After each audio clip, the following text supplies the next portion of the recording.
Well, it feels fantastic if you get the call and you're invited to revisit something. And especially when you're given the opportunity to do something different with it, and to explore, aspects and sides of your character that you were not able to, play with the first time around.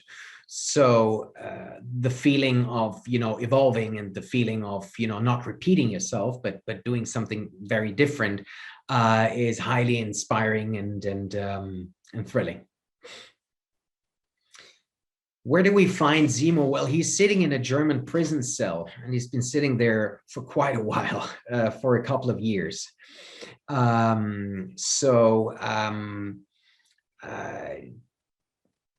He's probably, thinking of a way to get out, to break out of prison. And I guess he wouldn't have expected Bucky to show up and giving him the opportunity to do so.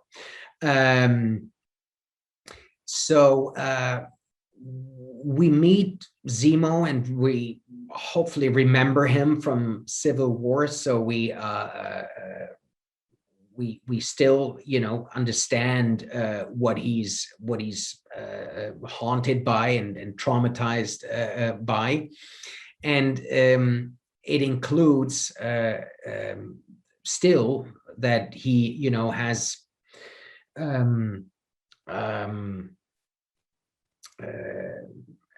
has the clear mission for him to avoid for anyone to get hold of, a serum that could allow you to have superpowers, because he has experienced what can happen if that ends up being in the wrong hands. So this is his mission. And the interesting thing about the show is that these three are thrown into a situation in which they have to collaborate. So they couldn't be more different, but still this triangle has to accomplish that mission, and each one does it out of a very individual, motivation. And yeah, the fun about this show in particular for me was, to have these scenes with the two of them, to have that awkward trio, who again couldn't be more different, but still have to work together. We finally get to see Zemo's background in the show and understand that he's a baron, and that he's royalty, his family was. And that was so much fun to play with, We see a different attitude in Zemo. We see a different style, this wonderful coat he's wearing. And I remember that when I put this coat on, I immediately changed the way I, played Zemo. It gave me the opportunity to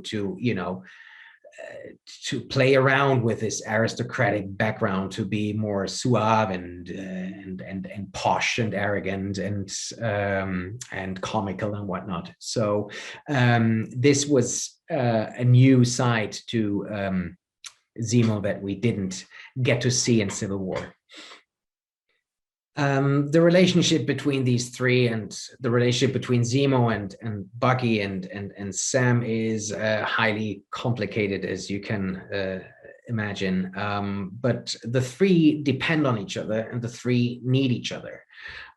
So no matter how creepy and manipulative Zemo might be, Bucky and Sam know exactly that that they need him, at least for a certain amount of time. And what I always loved in those scenes is that no matter how different they are, and the conflicts and arguments they might have with each other, I guess underneath it all, there is I don't know if respect, but understanding for each one's trauma in life. And I guess they see that in each other. Every one of them has gone through a lot in life. The two of them having lost their allies and friends, their best friend they looked up to. Zemo has lost his family. So I think there's that mutual understanding of,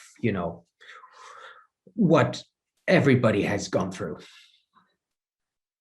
Well, Zemo is shocked by the information that there are more super soldiers and that there is, that highly dangerous super soldier serum because, this is,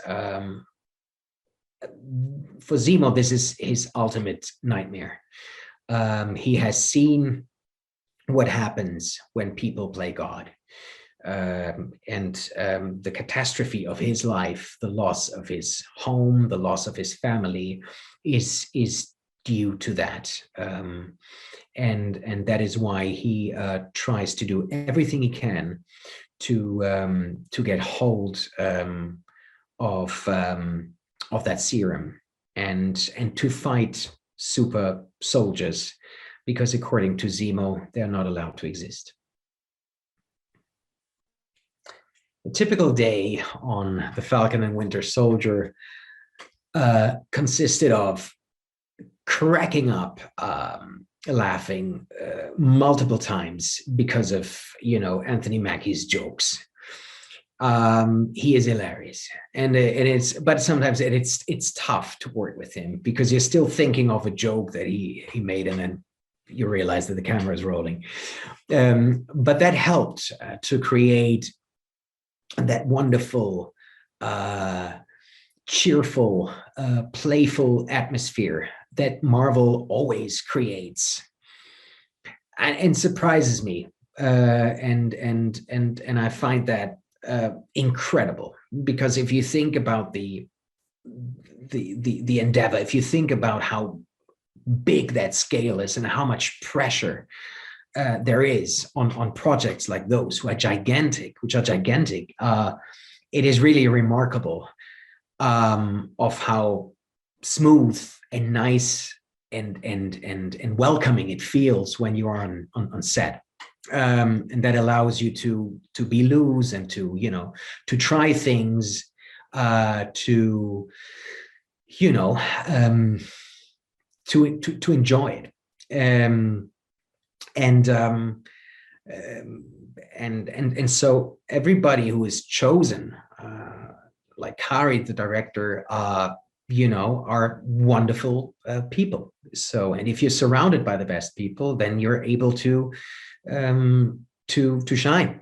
And so I really enjoyed every single day on it. I have to say, yeah.